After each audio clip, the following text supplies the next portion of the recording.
எனக்கு என் மாமனார் ரொம்ப ஸ்பெஷல்.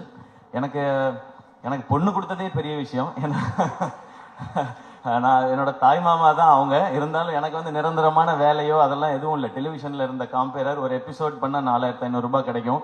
இப்போ பாலா ஏஞ்சலின்லாம் நிறைய வாங்குறாங்க இப்போ விஜய் டிவியில். ஏன்னா விஜய் டிவி வளர்ந்துருச்சு. இவங்க இந்த ஈவெண்ட்டுக்கே எனக்கு தெரிஞ்ச லட்சத்தில் தான் வாங்கியிருப்பாங்கன்னு நினைக்கிறேன்.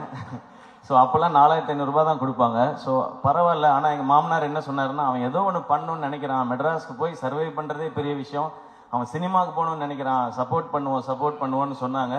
எனக்கு இன்னைக்கு மேடை பார்க்கும் பொழுது நான் என் மாமாவுக்கு, மனோர் மாமாவுக்கு தேங்க்ஸ் சொல்லணும்னு நினைக்கிறேன். இந்த மேடையில் அவங்க தான் எனக்கு தைரியமாக சப்போர்ட் பண்ணது. போடா, ஏதாவது ஒன்று முயற்சி பண்ணுறான், அவன் பண்ணணும்னு நினைக்கிறான், பண்ணுறா, பார்த்துக்கலான்னு சொல்லி. ஏன்னா அவருக்கு வந்து ஒரு 43 வயசுல எங்கள் மாமாவுக்கு ஹார்ட் அட்டாக் வந்துடுச்சு. அப்போ அவர் பிஸ்னஸ் எல்லாம் விட்டுட்டார். ஏன்னா அவருக்கு 2 பொண்ணு, அந்த 2 பொண்ணுங்களை பார்த்துக்கணும். அந்த டைம் தான் எங்கள் அப்பா இறந்துருந்தாங்க. அப்போது என் அக்காவுக்கு வந்து 2 பசங்க இருக்காங்க, எனக்கு 2 பசங்க இருக்காங்க. நான் வேலைன்னு என் உயிருக்கு எதுவும் வந்துடக்கூடாது, இவங்களை பார்த்துக்கிறதுக்காக இருக்கணும்னு சொல்லி அவர் வேலையவே விட்டார். அப்புறம் எனக்கு சப்போர்ட்டும் பண்ணார். என் பொண்ணை கட்டி கொடுத்துருக்கேன், அவர் வேலைக்கு போடா, 1 லட்ச ரூபா 2 லட்ச ரூபா சம்பாரிடா, படிச்சிருக்கீங்களான்னு சொல்லாமல் உன் கனவை நோக்கி போடா அப்படின்னு சொன்னாங்க. ஸோ எனக்கு கிடைச்சிருக்க மாதிரி உங்களுக்கும் ஒரு மாமனார் கிடைச்சிருக்காங்க. அது ரொம்ப ஒரு அழகான ஒரு உறவு மாமனாருங்கிறது.